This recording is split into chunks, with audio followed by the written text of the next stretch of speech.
Okay, so hello and welcome to Hype Club, Dareen. Nice Hello. to see you. Nice to have you here.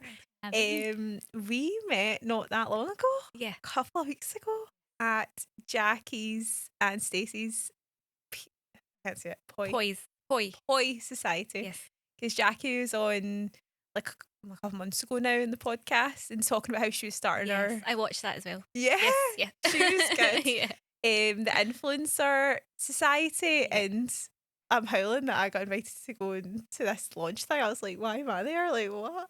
But it was so cool It to was meet very everyone. nice. Yeah. Yeah. And obviously, I feel like everything's fate because had you not gone, I wouldn't have met you. Yeah. And, You yeah. would be here. Yeah. I know. And I was like, So you it's have good. to come on the podcast. You have to chat. So you are a dentist, Yes. but you're doing more than that now. Yes. But there's also another part of the story that we're going to get into. So I think we'll start with your business first, Yeah. and then we'll move into what the other part we want to talk about. But so when we were at the networking, I was like, yeah, my dentist is in Barhead. And you Yeah. were like, whereabouts? That used to be where I worked. I Yeah. was like, what? Yeah. So you're used to it. So tell me how you ended up doing what you're doing now, and because you've moved into aesthetics as well. Yeah. So what's the kind of story here? So I was in Barhead, as you said, probably in total for 12 years. Oh my God. Yeah, I was in that practice for a long time. Mm-hmm. But you're only like 30. No. Yeah, add on another 9 years. So yeah, 12 years I was there for. And it was Mr. Patterson before, and he was the best boss. And then he was retiring, so kind of handed it down to me and my partner who was there at the time. And it was a great place to work in. I loved it so much. But my life changed. I got married in 2019. I had a baby, and then I had another one. So COVID happened. So dentistry completely changed Oh, did it? during that time and after. Yeah. In what way? Like, We had a lot of catching up to do from the couple of years that we had to kind of, well, we couldn't really work for a while. no, because you're really close to somebody's face. Yeah. That's a problem. Yeah, no, it was a massive problem. And then when we could get back to work, we could only see a certain amount of people a day, and we had to wear these special masks, and then your rooms had to be ventilated for a few, half an hour before. So it made things really difficult. And then once things kind of got back to quote unquote normal, we had this massive backlog. It was wild. I mean, for me, and your patients have been there for so long, they just want to see you. So you'll be saying to people, they're in for their checkup, you need a filling. It's 6 months till you can come back for your filling. It was, the backlog was crazy. And I'd just come back from my second maternity leave. I had to come back early because of we were so busy. So I think my baby, she was only 4 months. Oh my I put her into God. nursery, and then the eldest one, she'd never been to nursery, so she was just starting. And this was all the week before I went back to work. So my life was just crazy for maybe about like 8 months. And then I can't do It's too much. too much. And, your working hours, technically I should be able to choose them, but obviously, being self-employed, because we are self-employed as dentists, you have to do the work. Like no one else can do my job. It's only me. So me and my business partner kind of had a chat, and we thought, I can't give you what you need. And also my patients, it wasn't fair on them. So I thought I would take a step back from the business, and I actually took a good few months off just to kind of recenter myself again. Yeah. I think that was a lot. Like, Yeah. oh my So, God. yeah, dentistry has changed a lot. How interesting. But like, I suppose COVID had such an impact on so many businesses, but like, you would never think. But No. obviously, because it's the mouth. Yeah. Like, that was where all the COVID was. And we had to get fitted for these special masks to wear when we were working, and none of them would fit my face. I think my face was too small.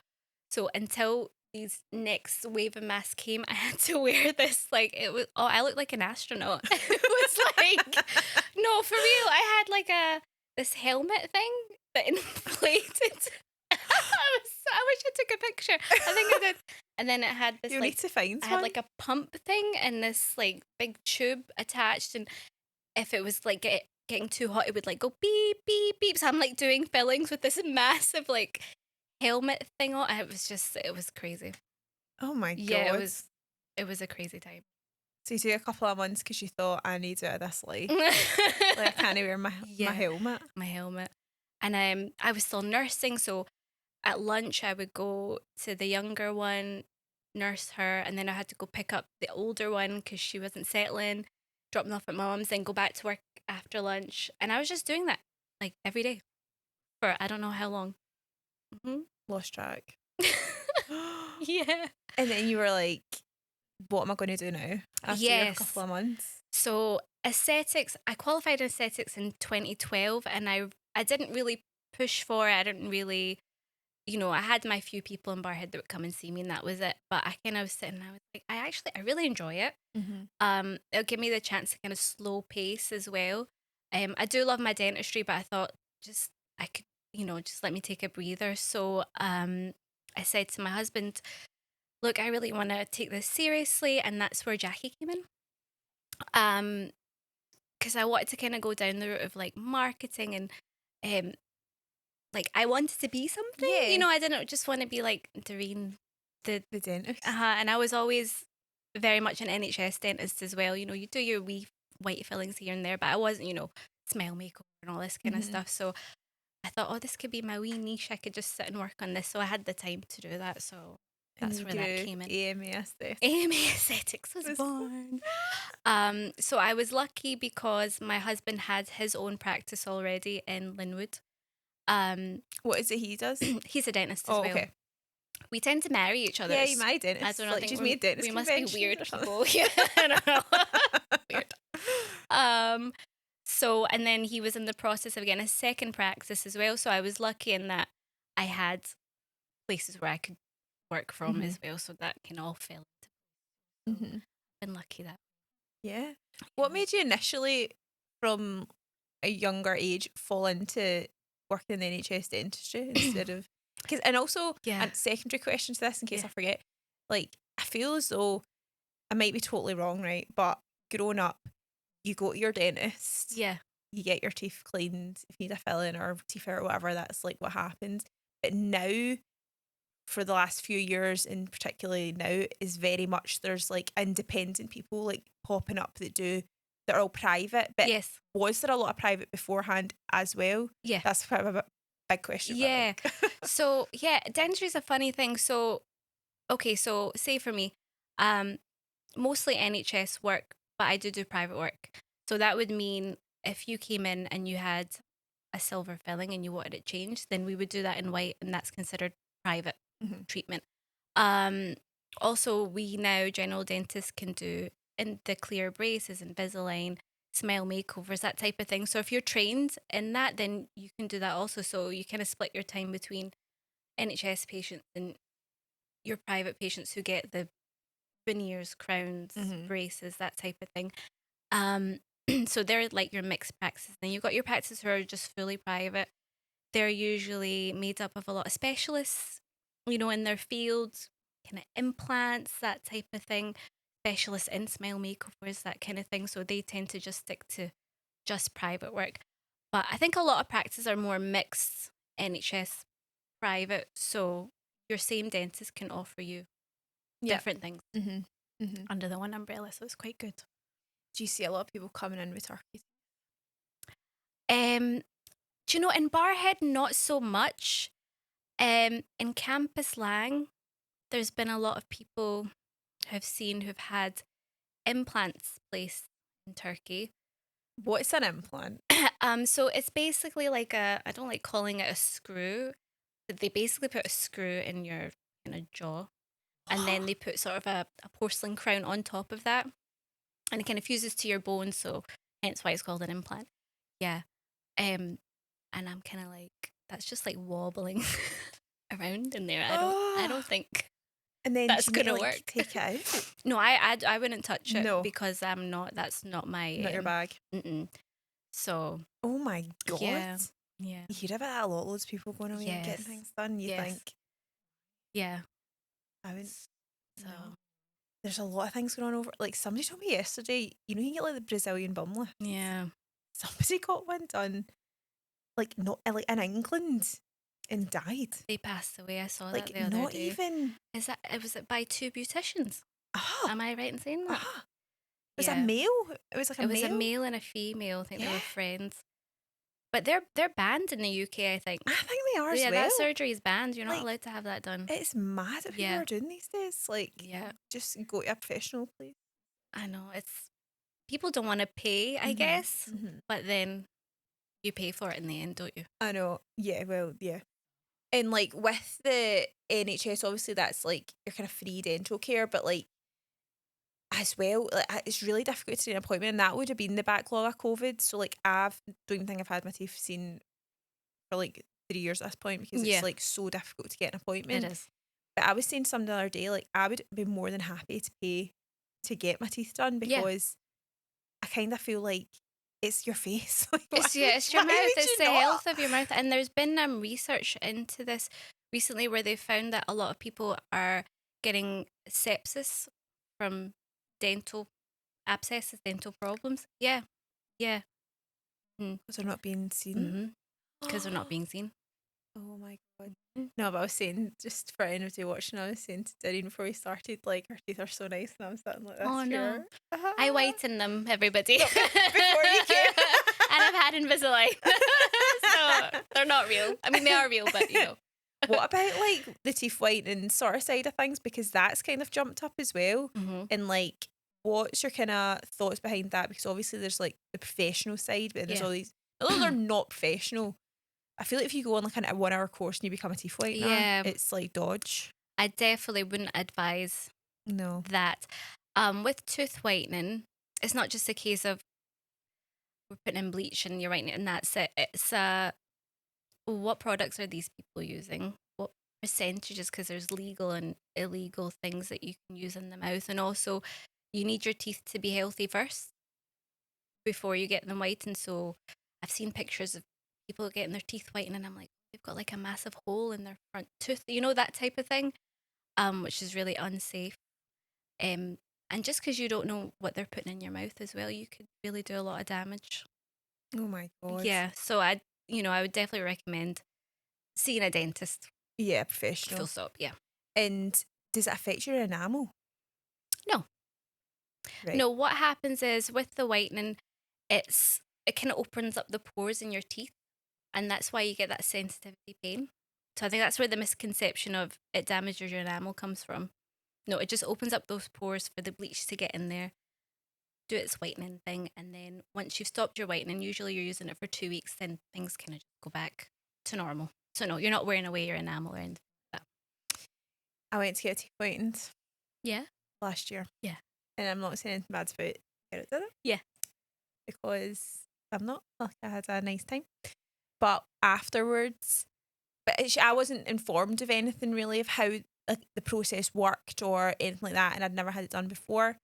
And so when afterwards, I didn't feel like they were sensitive, but they felt really thin. And that's how I was asking that, because I was like, was it something to do with like, 'cause my front two are quite thin anyway. Yeah. I feel like people would be looking at my teeth on top of this. No. But like, they felt really thin, like they were going to snap. And I was like, oh my god, are they going to break? Were you sitting in the chair for like the hour? Is that the with the light? Did you have the light as well? But you don't know what products she used. No. Live and learn, never again. I went home and James was like, what do you make you in? Sorry. He gets me out of trouble all the time to get to go get stuff done, and I'm like, I don't know what it was. I think with teeth and even, you know, your fillers, your Botox, all that stuff, you need to research the person, not just the person, but also you could ask them, what products do you use? Can I see the vial? That would be the best thing. And leading nicely into our fillers Botox chat. So with the aesthetics, what kind of aesthetics is it that you do? So I because of my background, I think obviously I think of things like, how can I treat the problem as opposed to how can I fix this right now? So I kind of focus more on the skin quality, skin texture. Why is your skin like this, as opposed to I'm going to put 6 mil of filler in your face. You know what I mean? So that's kind of the side that I'm kind of gearing towards. I love the lips and I love the Russian lips, but again, it's not something that I'm into. So again, if you're coming to me to get that done, I would probably say, or I'd recommend somebody else to go see. Really more about the kind of natural enhancing what you have. If you do need your lips done, why do you want them done? So really go into why you're getting these things done and what I can do for you. And if I feel like, I'm not the one for you, I'll recommend someone else to go see. I mean, if I'm just gonna look like you after some aesthetics, like you're so young looking, like you're 12 years in Barhead, what? I'll take No. that. But yeah, no, absolutely. I've had a few aesthetics people on the podcast, and we've all kind of said the same sort of thing: is that like it's your face when it Yeah. comes down to it, and like, I mean, the very first time I got my Botox, I had like sore heads afterwards, and I was like, oh, maybe it's just not for me, like. And then, But did they tell you were going to get a sore head possibly? no, Okay. and it just felt dead, like heavy, and just I just thought my body just must not like this, right? Yeah. And then I go to, I don't know if you know Emma ESP Wellbeing. She's a physio. No. She does Botox, Yeah. and I was getting my physio and stuff, and I was telling her, I was like, yeah, I lie. I do know who you're talking about. blonde, Yes. gorge. It's just like the Barbie. In Paisley? Yeah. Yes. Yeah, Yeah. like I near know the you. McDonald's, like Yeah. Renfrew Yeah. bit. I know exactly where you are. And she was like, no, like you shouldn't be feeling like that. Like that's not normal. And I was pure, right? So she said, let me do it for you. Fine, no issues. Totally. But she was using Botox and I could Okay. see it, whereas I don't know what it was. And like, I mean, nothing against that either, but I mean, my body just didn't suit that or whatever it was. And I was like, that freaked me out. But at that point in time, I didn't know that Botox is a brand. Yes. I thought Botox was what everybody got. Yes. But it's like vacuum and Hoover, isn't it? It's this different. Yeah. And in fact, there's all sorts, and like that's fine. There might be things that are good, but there's also things that are shite and like and bad, dangerous. Can really mess you up. Yeah, I think a lot of, and so these girls they'll just buy on price. So whatever's cheapest, they'll buy it. And I think there's one, I don't know what it's called, but everything's in Chinese at the back. So my God. you don't even know what's in there. Yeah. No. Pay cheap, pay twice. And also it's your face. Like it's your face, right? It's your face. I'd rather the wrinkles, honestly, than like get like an infection in the face. I know. So do you do Botox and filler, and do you do like any skin boosters and yeah, skin boosters is my thing. I love skin boosters. Yeah. The Kim K one. What one's that? I'm getting sperm injected into my face. That one. The best thing. I told James, I was like, yeah, I got a polynucleotide. And he was like, what is like salmon sperm? It's salmon sperm injected in my face. And he was so like, oh my God, you have had enough. The enamel skinny teeth, the salmon sperm eyes. I'm like, for the eyes, it's just. Yeah, it's so good. Because, I just. Filler, if I could stay away from filler I probably would. And I kind of say that to my patients as well. Get your skin right, and then you can think about that afterwards. That's the right attitude to have. Yeah. 100%. So you're in, so whereabouts is your clinic? So we're based in Linwood on the main street, and then in Campus Lang main street as well. 2? Yeah, 2. They do need kind of renovations and things done, but that's kind of in our 2-year plan. So, I'm hoping, I've got the plans drawn up.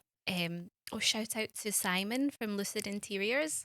He drew the plans up and they're beautiful. Oh so God. It's it's going to be very nice. Yeah, can't amazing. Wait. Yeah. But it's like, it's funny how things happen. Like you were in Barhead for so long, and then you were like, if COVID hadn't happened, you might not be doing. I don't think so. No, you'd just still be doing. I think, Barhead, I was just so busy with my patients that I just forgot about what I actually wanted to be. Yeah. You know what I mean? I was just in this like cycle, and I was comfortable, and it was close. I don't know.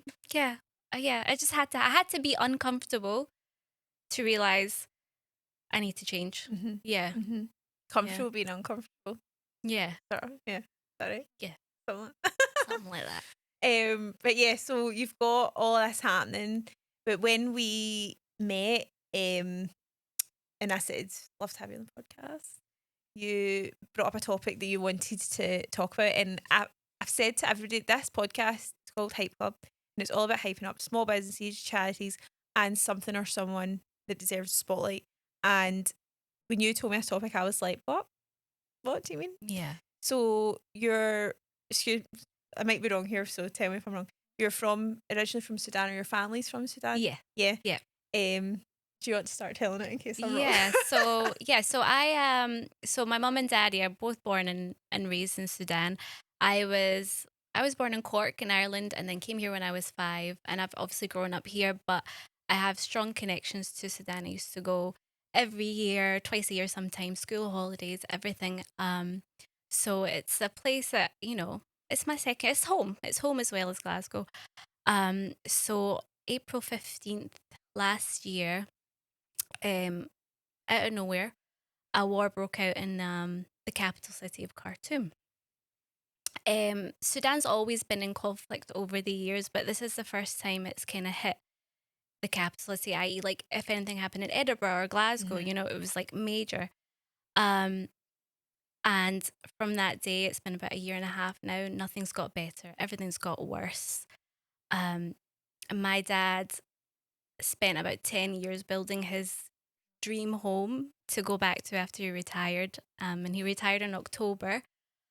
And he would go back and teach and things like that. And that's him. We can't go back home anymore. We don't know what's happened to our house. Is the militia living in it? Is it still standing? Have they been blown up? We don't know. We don't know. It's a very violent war. It's just, I can't even believe it's happened. Sudan was a very safe place. You could walk out at 2 a.m. in the morning and you'd be fine. Mm-hmm. Love people. We're so friendly as a culture. Everything very warm, very friendly people. So for that to happen to us, everyone's in shock. Yeah, because we said to me, and then you said, I'll send you a documentary to sort of understand it. So, and I'm absolutely going to tag that documentary in the YouTube or something like that for people to watch. So me and James watched it last night, and when you said to me, want to talk about the war in Sudan, I was like, what war in Sudan? Yeah. What war? Yeah. Because it's not in the news. No. Or maybe it's flashed by the news over. Or not really talked about. Yeah. Nothing really on social media. Whereas what's going on in Ukraine, what's going on in Palestine, all of that is everywhere. And rightly so, there's a lot going on there, right? Obviously. But that's everywhere. This is just not heard of. So that's why I was like, right, definitely let's talk about this and draw attention to the fact that something's going on. In the documentary, it came across sort of like you said there, with the culture and everybody's so nice. It came across like that in the way it was filmed was the guy who was filming it was already there. Yeah, so he'd left, I think, the week before the war broke out. Yeah, so he'd filmed lots of content of him basically on his travels. Yeah, and then this broke out. It was a very happy-go-lucky kind of place. Yeah, yeah. It's just a shock to everybody. But I think people, if they seen it on the news, they would just think, oh, it's just another African country. It's just, that's how people think. But it's more than that in Sudan. It's people will think it's a civil war, but it's not really. There's a lot of kind of outside, countries influencing these two factions that are fighting each other. Sudan's very rich in gold, uranium, oil. So I don't want to name names, but countries like Egypt, Saudi, Russia, the biggest one, and I think our UN ambassador put in a complaint about the UAE being heavily involved in providing arms and money to the militia. So they all have these interests in the country, and I think that's why they don't want it. They don't want a ceasefire. They don't want it fixed because they want this unrest because they're gonna make bank from it, basically. Yeah. So they're coming in just to take stealing gold, know. So the militia. Yeah, here's all our gold. Here's all our oil. Here's all the rain. Yeah, that's what's happening. So that's really it's not a civil war, which is what it's initially coming across when you kind of Google it. So there's a wee drop of information on Google, but not much. But that's what it's kind of civil war, but when you dig a wee bit deeper, because James dug a bit deeper last night and he was saying it's gold. Yeah. It's gold. Honestly, everything's money and power. Everything's like, money and power. get it. I know. People's lives are literally on the Yeah. line. And at the end, it showed like the capital city empty. Destroyed. Yeah, it's empty. So, I mean, you had, Khartoum was full of wealthy people, school, I mean, we're just like normal city. Everybody, so friends of mine actually that also are from Glasgow, they were there with their mum on holiday because it was Ramadan, so it was Eid. They were stuck there for 2 weeks, and their kind of house was in the centre where it all happened. And my friend was like, I could just hear the bombs. Oh my God. We had no access to water. They're trying to contact the British, consulate here. They couldn't do anything. I think it took the Brits maybe 2 weeks for them to get some kind of convoy out there to kind of help people get out. But even then, so the people who had money were lucky enough to get buses and things out of there the first maybe 2 weeks, week or two. But if you didn't have any money, you were stuck. Nowhere to go. And people are still stuck. Yeah, because where would they be going? Just to the neighbouring countries, or? Yeah, so a lot of people took buses to the border between Sudan and Egypt. That's where a lot of people went. But even the journey to there, you're not safe. No. It's like, it's dead. You're in the Sahara Desert, People were having to like stay overnight in the desert. No, it was shit. It was crazy. So my friend, it was her and her brother. She was quite traumatized when she came back. And, she was like, we're British citizens and we had to fend for ourselves. Like, nobody cared, So imagine the people who don't have any citizenship or anything. They're just stuck. So my family were lucky. Most of my family are still in Sudan. So a few of them had kind of visas for the UK. So once they got to the border, they went into Egypt. From Egypt, came here. So that was okay for them. But obviously they've had to ask for asylum because they have nowhere to go. Mm-hmm. And then so a lot of my dad's family are still there, but they're kind of scattered around in safer areas, I guess. But we just don't know. We don't So know. you can't what get in will touch happen. with them or anything? It's very difficult Oh to get my in touch with God. people. Yeah, because they do blackouts and Yeah. all these silly things. Because I said to James last night, like, the fact that it's not really on social media and the way like Palestine's like everywhere, yeah, right? it's everywhere. Yeah, It's not really on social media.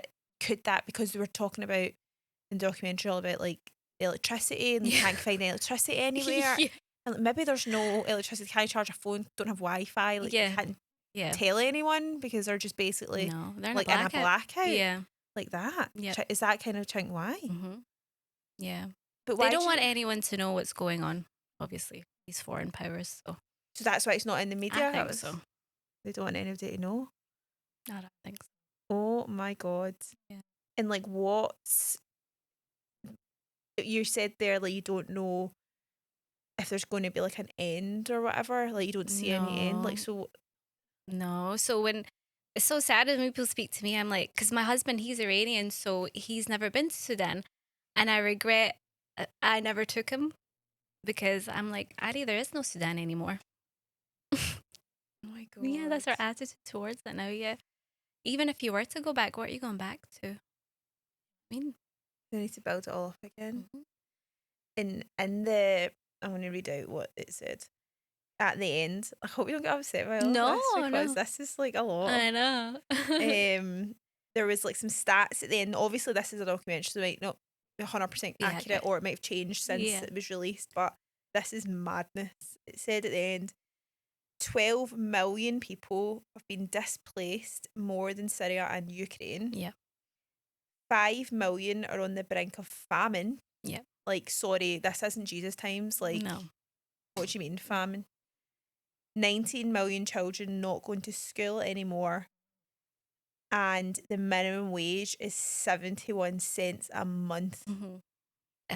Yeah. So, like, there's no money to There's no get money. out or even anything. if you want to send money, this is another issue. Even if you want to send money to your family members, you can't even do that. There's no banks. There's no bank. There's nothing. They're blocking the aid getting in. It's just madness. there's just nothing, and nobody's talking about it, you know?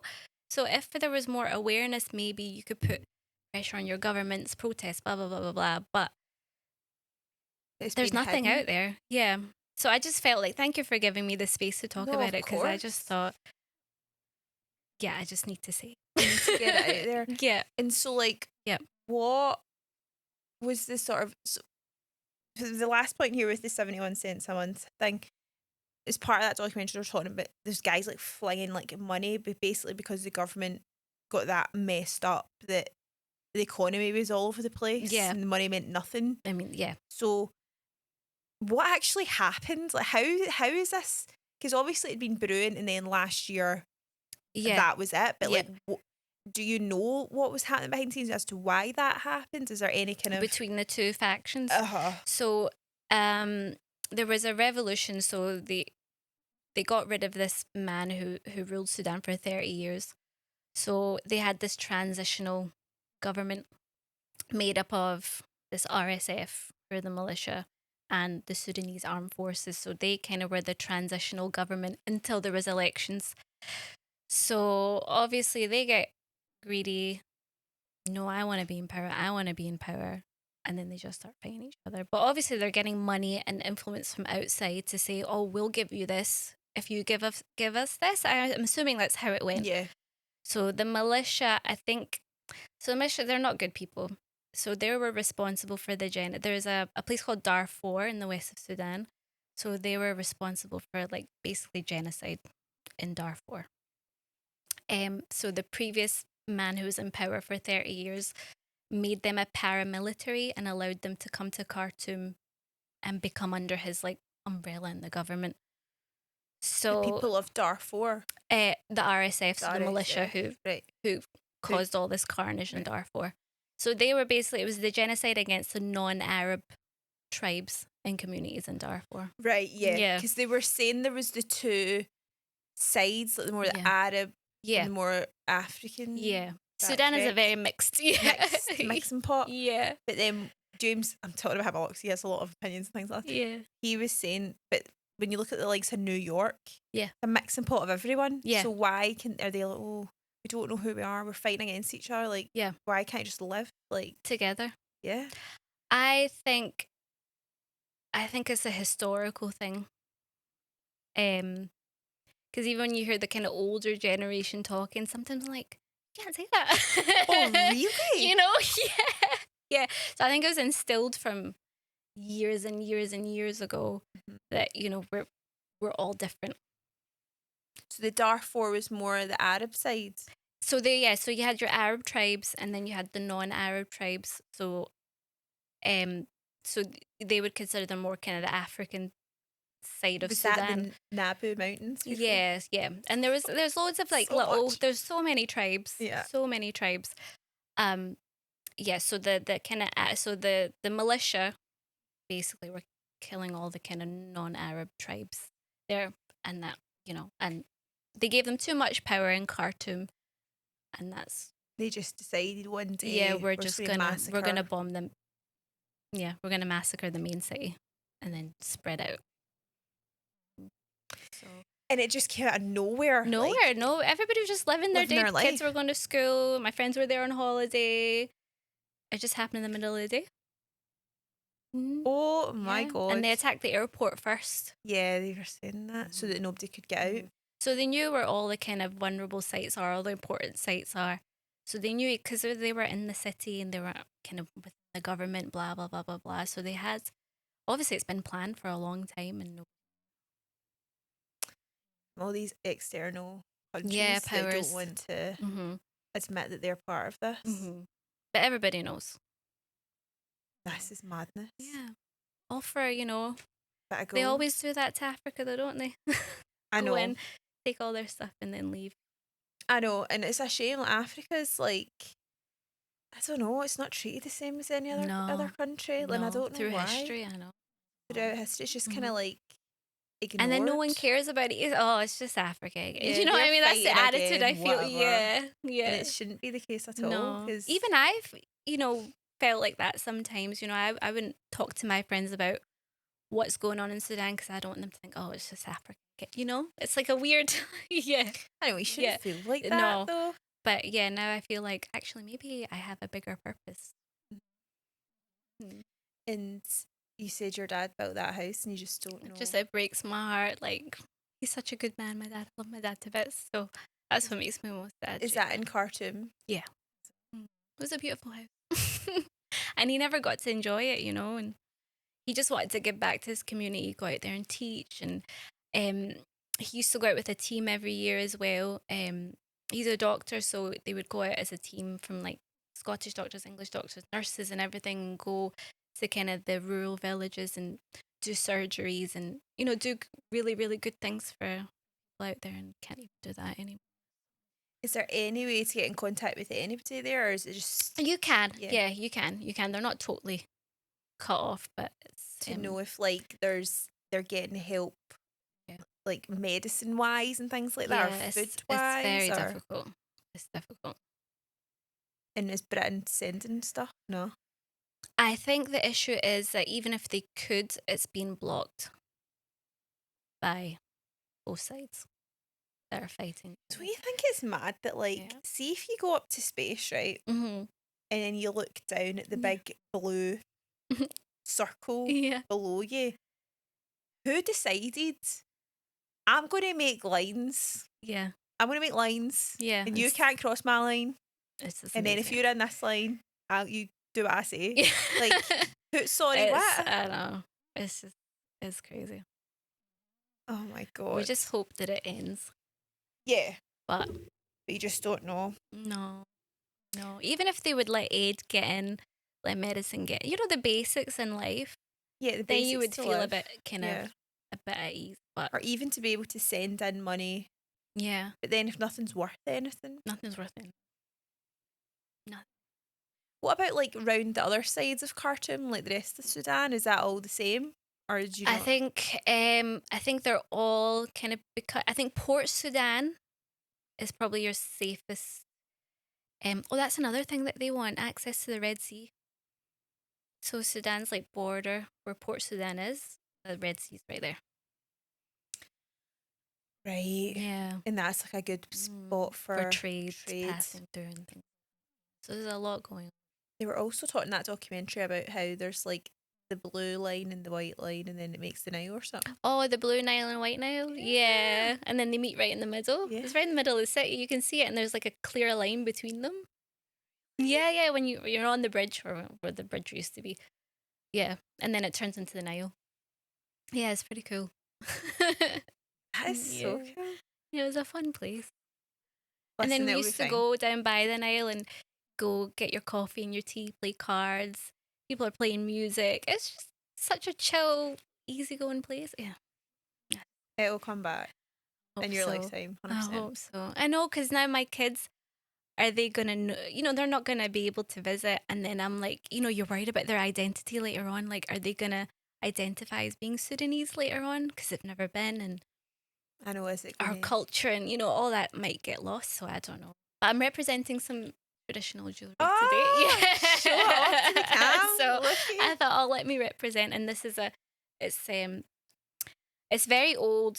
So it used to belong to, because you can go buy these bits of old jewelry from like the old markets. So it's not a very good thing to advertise as ivory, but obviously it's not mine. It's generations ago, back. It was like vintage. So yeah, this is a kind of a tribal bracelet that kind of older women. Wow. Yeah, it's just it's a lovely culture. So yeah, you want to keep it. Yeah, like in that documentary, when they're talking about the culture, and they were talking about the Sufi. Yes. Is that how you say it, Sufi? Sufis, yeah. And what is that? So that is a sect. So a lot of us are Muslim in Sudan, so it's a sect of Islam. So they kind of so I'm Sunni. I'm not a Sufi, but they're kind of more spiritual, I would say, kind of, as opposed to like everything's black and white. Yeah. It was very like fun. Yeah, it's very fun. And then every Friday they would have a ceremony kind of thing. Be like guys with these skirts on. Kind of, is it the Moroccans that do that as well? They kind of spin in a circle in this skirt. Oh, maybe. Yeah, similar to that. Yeah. Yeah, so every Friday you could go see that. Because they were all just dancing about, and that was like what the guy that was doing documentary was like filming and stuff like that. And yeah, you have to go to Sudan to understand what Sudan is. It's very hard for me to like sit here and be like, oh, it's like this, because it all sounds really weird. But once you're there, then you're like, oh my god, this place is so fun. I know people need to watch this documentary to see all the dancing. Yeah, But so like fun. Africa, like we just touched on, it is just such a shame. Yeah, It's a waste. It's a waste. Yeah, but I also think the media is not reporting on any of this, but it drags down Africa. Yeah. Like, what was James was saying? And we're a very proud people, you know, like, yeah. if you were to meet me, if you asked me where I was from, I would say Sudan first, you know? And we love Sudan. You know, my dad wanted to go back. Nobody wants to be a refugee, you know. They do eventually want to go back to their homes, you know. So yeah, we're proud people, Africans in general, you know. And I don't know why. That's the other sort of thing that you just sort of touched on there, is like the refugee element, like with Britain being full of idiots, let's put it plainly. Yeah. Obviously with everything that's going on, like, and I mean, during that week when all that kind of flared up, me and my friend Bailey, you met her at we were going to go to soft play with our kids, and then we thought, actually, do you know what? Maybe we'll cancel today because we didn't feel safe. Are you joking? Yeah, we were worried something might happen. I don't know. But I've never felt like that here in my life before until all that kind of flared up in the news. Oh my god. Yeah, because everything that's like we said, this isn't really on the news or talked about or known in the media, but everything that's going on, like Palestine, I'm just putting on Syria, like all of that, and anybody that's trying to seek refuge, it's like shut down in flames or try send folk to Rwanda. Like, very good. It's like, what the actual fuck? Yeah, people like, don't want to be refugees. They don't. No, they don't want. Like, they don't. Sorry, see if my house got bombed tomorrow. Obviously, I'm running. Yeah, where are you gonna go? Where else would I go? Where are you gonna go? I'm not just coming in here, you know. Like, I just want to live. The funny thing is with Sudan is that a lot of they kind of closed their borders. They made it difficult for people to actually get in. So at one point, the Emirates actually like stopped giving visas to people to get during the war. Yeah, to flee Sudan. Yeah. Yeah. When it's funny because Sudan used to always let people come in. Like, there was a lot of Syrian people in Sudan, and there was a lot of, you know, different people who were seeking refuge in Sudan. You know, they would open up their doors, no problem. But when it came to Sudanese needing help, a lot of Sudanese people felt like nobody wants to help them. That's shocking. Yeah. And you said people were going into Egypt and stuff like that. Are Egypt taking people, or are they just... Yeah, I think they're quite strict. And I think initially it was obviously when it first happened, but yeah, it's difficult for people now. Even if they do get into Egypt, where they don't have money, they've left it. They've left everything. So I think they're earning 71 cents a month. Yeah, so the people who had anything, like the women, would maybe take the gold that they had so they could sell it off, but they're kind of depending on, you know, people like us who are abroad to send them money so they can live. Yeah, so it's all really difficult.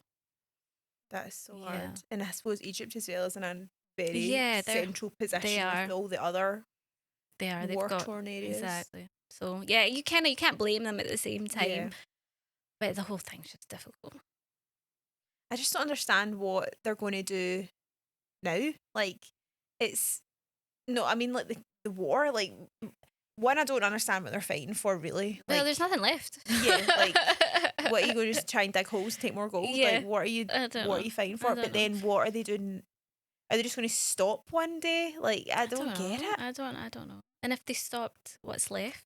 Because they're not fighting against anyone. They're just bombing people.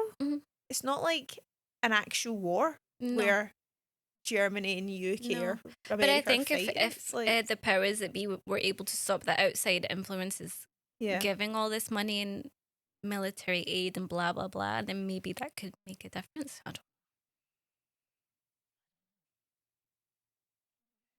Yeah.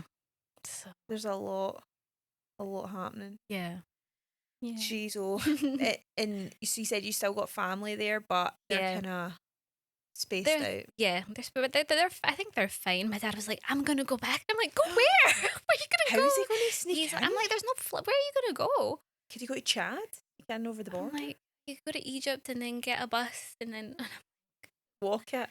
See your Dad, house is there. I think because he doesn't know." Not see the militia And living you know in what's his living funny room. is he was there the February before it all started, and my mum was like, "Make sure you bring all our paperwork for the house and the land and all that when you come back home," and he did, as if like she kind of had like a feeling that something was going to happen. I know. Really? Yeah. She was like, She had "Make a sure you bring all the superstitious. paperwork and stuff back." Yeah, because he was there in the February, and then it all happened. She knew. She knew. She is sus to it I all. said, "What are we gonna do with this paperwork when everything ends? Do we just like go to the government? Is there even a government? Like, hi, Yeah. this is our house. Can we have it back? I don't know. So there's still a government there. I don't know. No.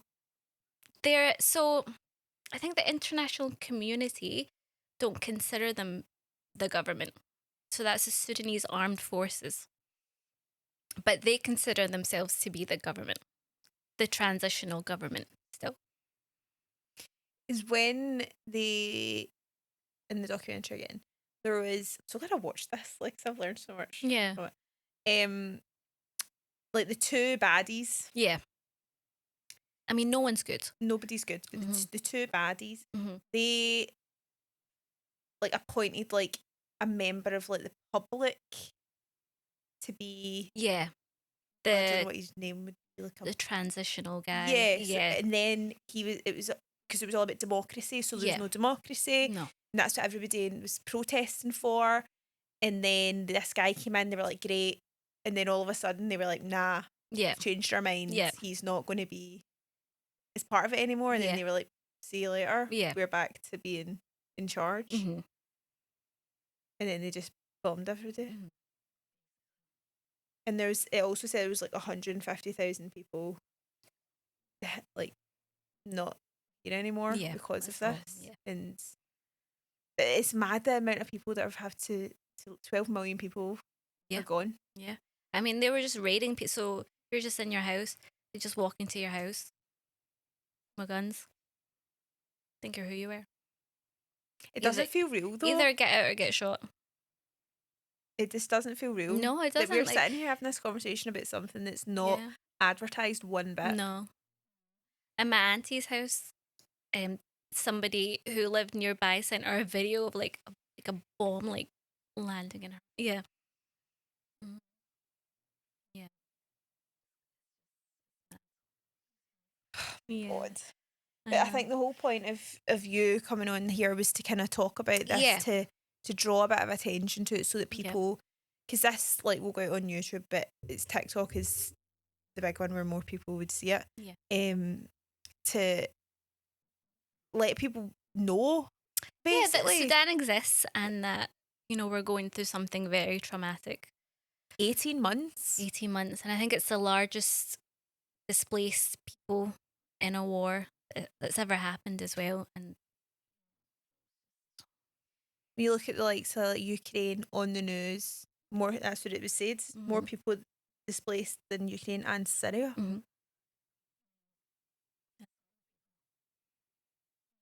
Stuck. I just think, and it's the violence. It's a lot of violence. Even the ones who are in these camps or refugee camps, they're exposed to things that they shouldn't be exposed to.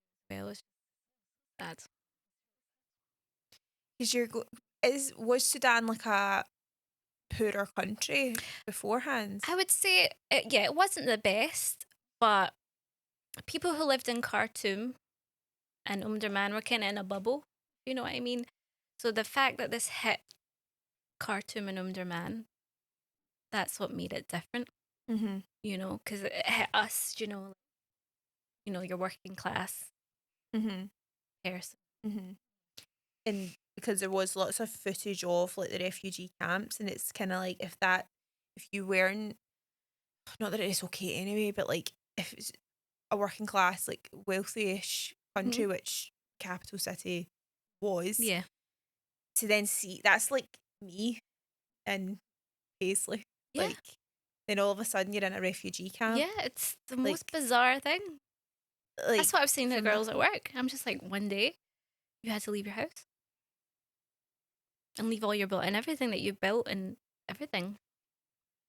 And obviously, like, there's wars happening all over the place, and like that's constantly happening. But for a country or a situation to have no warning, to just be getting up, my alarm goes off at 7 o'clock, I'm going to my work, and then all of a sudden, because some kids were in school and stuff like that when it started all kind of happened. It was like middle of the day. You know, these kids aren't at school anymore. No. And it's funny because in Sudan, they're all everybody went to school.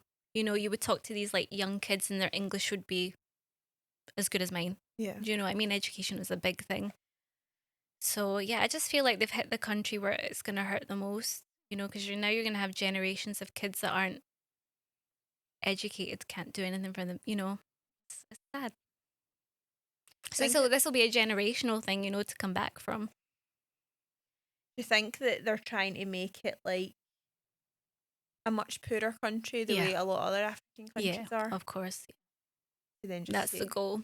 So then the stronger powers outside people can come in and take what they want at no cost. Well, to the cost of lives, but they don't care. This is wild. Yeah. It is a deep chat, but I feel like yeah. before we started this, you were like, "Oh, I don't want it to be pure negative." No, yeah. And like, no, I feel bad. no, it's not. It's not that. It's necessary, and it's not a nice conversation. It's not a nice topic, but I do feel like it was really important, and absolutely honoured that you would come and talk to me about this. And I think that I will be tagging the wee documentary. Yeah, it's a good one. I think it's one of the kind of more real ones, if you know what I mean. It's not like a Sky News one where it's very, you know, like robotic. It's just it's a wee hour long, like, and it's really clear. Yes, because it gives you the history. Yeah, there's a beginning, middle, and kind of end. And also talking to people that are living there. Locals, yeah. And because you get a vibe of what we are as people, you know. And people that are still there. Yeah. And people that have managed to move to a different place, like a lot of them in Saudi Arabia and Egypt and things like that. Yeah. But it's it's mad. Yeah. This is mad. I know. No, it is. It's mad that nobody knows about this. No one. No. Even for me, you know, obviously I knew there was a war going on, but before I watched that documentary, I don't know if I just didn't want to know. But I'm glad I watched it because now I'm like, no, I really need to speak on it or do something. Even if I could, I was hoping later on to maybe have some kind of raise funds somehow. I think that's where I want to go with it. I can do that. So why don't I do that? 100%. It's my own country, you know. Why wouldn't I? Yeah, I give to you know all these other things. Why wouldn't I want to help my own? So yeah. And hopefully when they're able to take in aid, money, anything, because absolutely I'll be there, girl. Sign me up. Sign me up. Jackie will get everybody at the Point Society going. Yeah. I know. Oh, Jackie, what's she like?